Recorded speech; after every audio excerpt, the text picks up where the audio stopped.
Welcome into our Countdown to First Pitch interview series. Today I'm visiting with Coach McSweeney of Arkansas Tech University. Coach, let's start by just talking about the fall season a little bit. That's kind of where I've started with most coaches. So what was it like for you from August to December in the fall, and what's the team looking like at this point? Well, I mean, I would think that most coaches would say we were just excited to have like a full fall. After the COVID year, it was like having a full fall and the opportunity of getting the girls back together and not having as crazy restrictions. It was just exciting in itself. I thought we had a phenomenal fall. We really focused on being very productive and really working on skill development and obviously the things that we need to be successful for the spring. We just had one of the better falls that we've had in a really long time. Left here for Christmas break in a really, really good spot. We are and still are very excited about the spring and looking forward to it. Yeah, everybody kind of navigating COVID again at this point, but hopefully everything's going to be fine. From the recruiting standpoint, the off season, what were you needing? What did you go out and look for, and who were you trying to recruit? How'd that go? Recruiting. So we focused mainly this off season on our 23 and 24 class. We pretty much had our 22s kind of locked in. We have a bigger, I guess this past year, I did a little bit of a different approach. I had a kind of a bigger influx of junior college kids that have come into the program. So we were only really hand selecting a few kids for our 22 class, really been narrowing our focus on 23s and 24s and starting to make those connections. So we spent a majority of our fall just really honing in on those 16 new teams, 14 new teams, and just creating those relationships with future Golden Suns. So that's kind of where our focus was, if I was going to say where our focus was in the off season.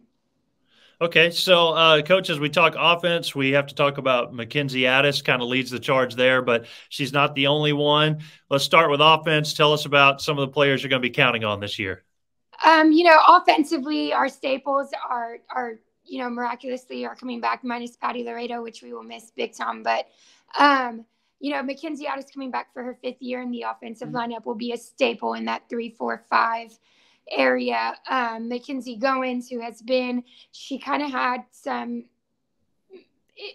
issues over the last season, but has come back for her senior year. And we're really excited to see what she's going to do. And how can you not talk about Timber Riley? A freshman All-American, coming off on a stupendous volleyball senior year. I mean, she's crazy. She's kept that fire going.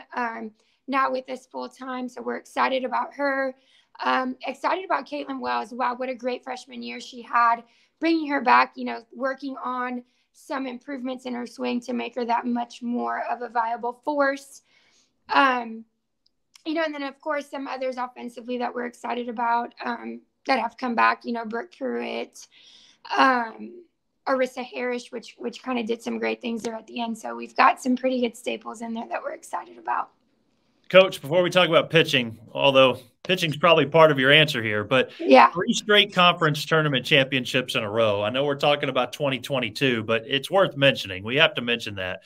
What has been the key? How has that been possible for Arkansas Tech? That's such a loaded question. If I was going to answer that in the middle here. Yeah, if I was going to answer that question and be really, really honest with you, it has nothing to do with me and everything to do with my players. They just have a sheer will at the end to prove to be the best. A lot of it is luck and timing and playing well at the end and getting everybody on the same page. And to be significantly very upfront and very transparent, it is the sheer will of my players that has got us to that point. It has nothing to do with anything crazy that I do or any cool thing that I do that any other coach doesn't do. I think it's the culture that we have, the fire of my teams that has helped us get there at the end and be successful.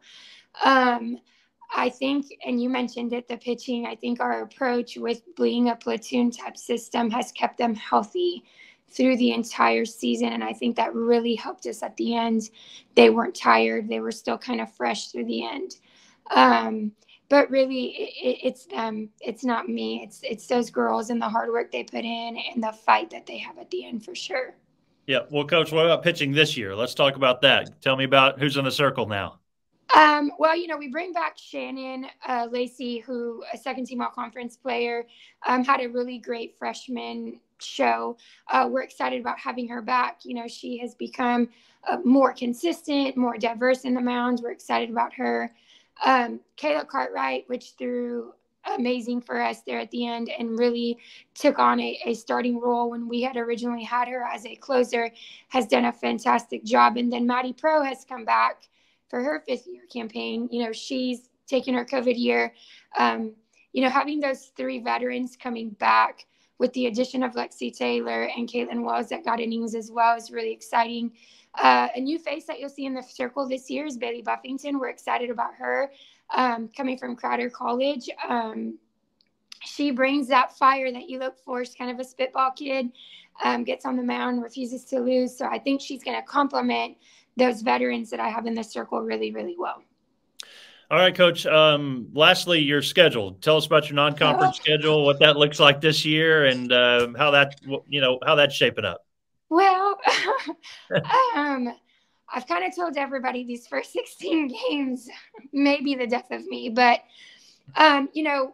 we host that major tournament in Houston where we have, just the top notch of best of the best there. And of course, Coach Berkey is my right-hand man. He just made that schedule for us just as hard as humanly possible. But, it's exciting to face the best of the best. It's only going to help us in the long run. Obviously right out, first game, we have those big dogs, but I feel like it's good for us to see kind of where we're at. It's going to help us develop and be prepared for conference, which is always a different animal. But seeing that caliber of pitching and that caliber of talent that we're going to see, I think that's going to set us up for a good spot. I mean, at least that's what I tell myself at night instead of crying when I look at our opponents. Well, Coach, last year you were one of them, I think, on your front porch when we did these interviews, and everybody was all scattered out, and we still don't really know, maybe fully what this year looks like, but it's nice to see you back in, normal form here kind of. And I hope everything goes well this year. Thank you for the time and best of luck to Arkansas Tech. Thank you so much. I appreciate your time as well.